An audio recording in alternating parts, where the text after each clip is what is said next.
Hai, plan-plan netizen di seluruh Indonesia, dimanapun kamu berada, yang terkadang komentarnya luar biasa. Ketemu lagi bersama kami di Yeni Channel. Pastinya channel yang sangat informatif dan juga akan menambah pengetahuan Anda.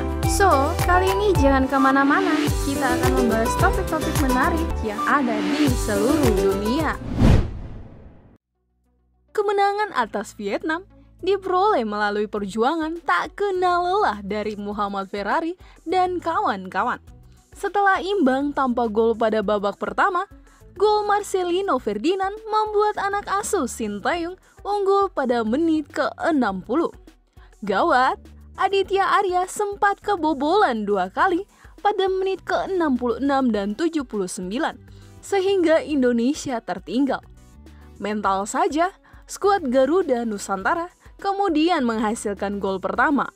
Kedudukan berubah melalui Ferrari pada menit ke-82 dan Rabin Tasmin pada menit ke-85 dan bertahan hingga menit terakhir kemenangan timnas. Nah, berikut ini adalah 5 fakta menarik usai timnas Indonesia mengalahkan Vietnam di kualifikasi Piala Asia U20 versi Yeni Fakta. So, jangan kemana-mana, tetap stay tune di channel Yeni Fakta.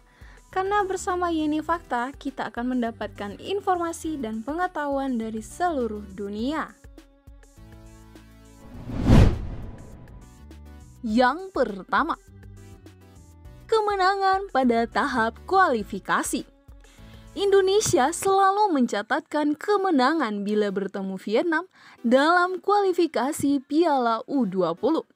Sebelumnya, Indonesia juga menorehkan kemenangan ketika bertemu Vietnam dalam kualifikasi Piala Asia U20 2008. Ketika itu Indonesia menang 0-2 berkat gol Harmoko dan Rizky Norfiansyah. Yang kedua, Indonesia lolos ke putaran final. Kelolosan Indonesia ke putaran final Piala Asia U20 menandai kali ke-19 keikutsertaan tim Merah Putih dalam ajang yang dahulu disebut Piala Asia Junior. Capaian terbaik Indonesia dalam Piala Asia U20 adalah menjadi juara pada tahun 1961. Selain itu, pada tahun 1967, timnas Indonesia meraih gelar runner-up. Indonesia pertama kali dan terakhir tampil di Piala Asia U20 adalah pada 4 tahun lalu ketika menjadi tuan rumah.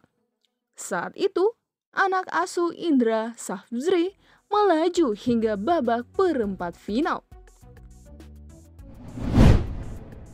Yang ketiga, rekor gol laga kualifikasi Piala U20. Indonesia mencetak 12 gol dalam 3 laga kualifikasi Piala U20 2023.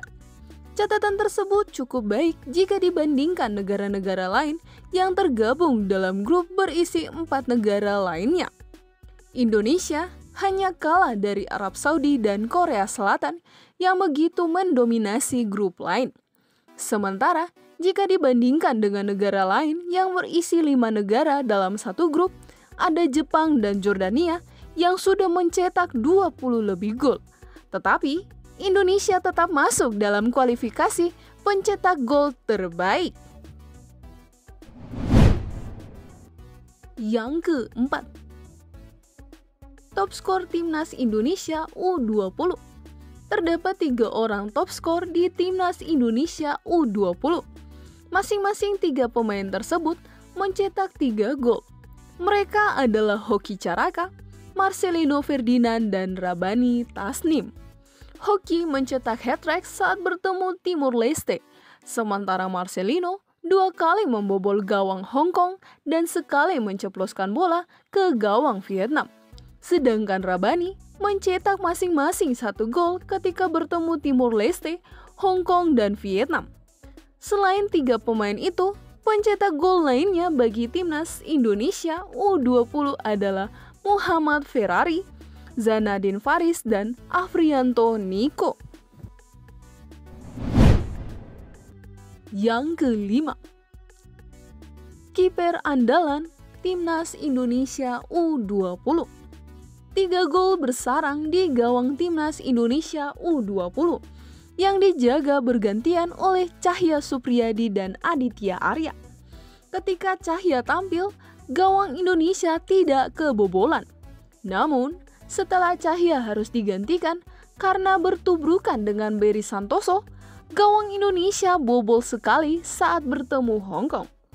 Sementara 2 gol lagi bersarang ketika Indonesia bertemu Vietnam, ketika Aditya main penuh 90 menit. Kedati kebobolan 3 kali, kiper Persebaya itu juga melakukan beberapa penyelamatan penting dalam laga terakhir timnas Indonesia di grup F kualifikasi Piala Asia U20 2023. Nah, demikianlah ulasan 5 fakta menarik usai timnas Indonesia mengalahkan Vietnam di kualifikasi Piala Asia U20 versi Yeni Fakta. Semoga ulasan kali ini memberi informasi dan pengetahuan tambahan untuk kita semakin lebih baik. Jangan lupa untuk subscribe, like, comment, and share, dan tonton terus channel Yeni Fakta. Karena bersama Yeni Fakta, kita akan mendapat informasi dan pengetahuan dari seluruh dunia.